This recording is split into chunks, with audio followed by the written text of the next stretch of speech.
Hello everyone, welcome to F and kitchen BD channel. আজ আমি share করছি ঢেঁড়স দিয়ে অসম্ভব মজার একটি রেসিপি। এখানে আমি একটা বোলের মধ্যে পরিমাণ মতো পানি নিয়ে নিয়েছি আর দিচ্ছি সামান্য পরিমাণ লবণ, আর এখানে দিচ্ছি 1 চা চামচ সাদা ভিনেগার।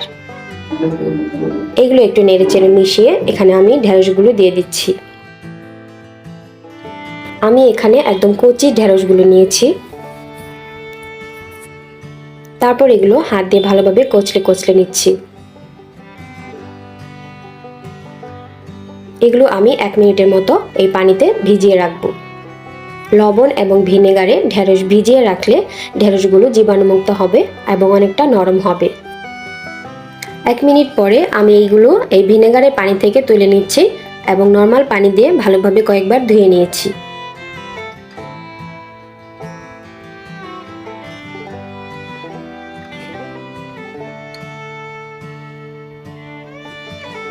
এরপর চুলায় একটা কড়াই বসিয়ে এখানে আমি পর্যাপ্ত পানি নিয়ে নিয়েছি আর দিচ্ছি সামান্য পরিমাণ লবণ। তারপর ঢেঁড়সগুলো আমি দিয়ে দিচ্ছি। এখানে আমি 2-3 মিনিটের মতো ঢেঁড়সগুলোকে সিদ্ধ করে নেব। 50 to 60% মতো এগুলো আমি সিদ্ধ করে নেব। তারপর পানি থেকে আমি তুলে নিচ্ছি।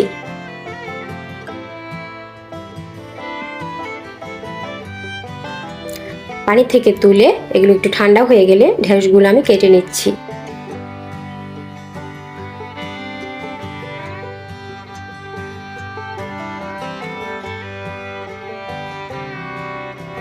এগুলোকে আমি কুচি কুচি করে কেটে নেব।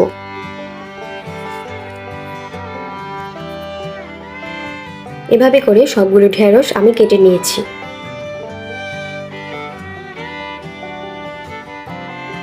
এবার ঢেঁড়সগুলোকে একটা বোলের মধ্যে নিয়ে নিচ্ছি।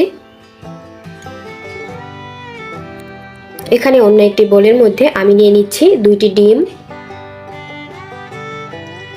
আর দিচ্ছি স্বাদমতো লবণ আর দিচ্ছি লাল মরিচ কুচি। এখানে ঝালের পরিমাণটা আপনাদের পছন্দ মতো নেবেন।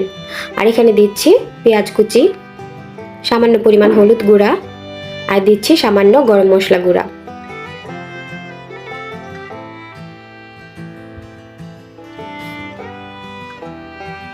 এগুলো ভালোভাবে মিশিয়ে নিয়েছি। তারপর এই ডিমের মিশ্রণটা ঢেঁড়সের মধ্যে আমি দিয়ে দিচ্ছি।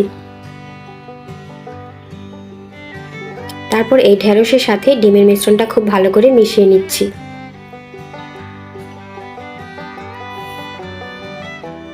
এবার চুলায় একটি কড়াই বসিয়ে তাতে দিচ্ছি রান্নার তেল। তেলটা খুব ভালোভাবে গরম হয়ে গেলে এখানে আমি ডিম আর ঢেঁড়সের মিশ্রণটা দিয়ে দিচ্ছি। এ পর্যায়ে চুলার জালটা মিডিয়াম টু লো হিটে রাখতে হবে এবং খুব আলতো করে এগুলোকে একটু নেড়ে দিতে হবে।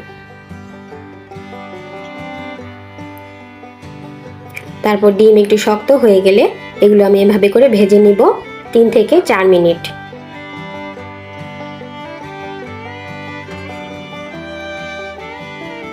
ঢেঁড়স আর ডিমের এই ভাজিটি গরম ভাত, রুটি বা পরোটার সাথে খেতে অসাধারণ লাগে। আমার বাসায় সবাই এটি খেতে খুবই পছন্দ করেছে। আপনারা বাসায় একবার হলেও এভাবে ট্রাই করতে পারেন। আশা করছি সবাই খুব পছন্দ করবে। 3-4 মিনিট ভাজার পরে এগুলো রেডি হয়ে গেছে খাওয়ার জন্য। এগুলো আমি নামিয়ে নিচ্ছি।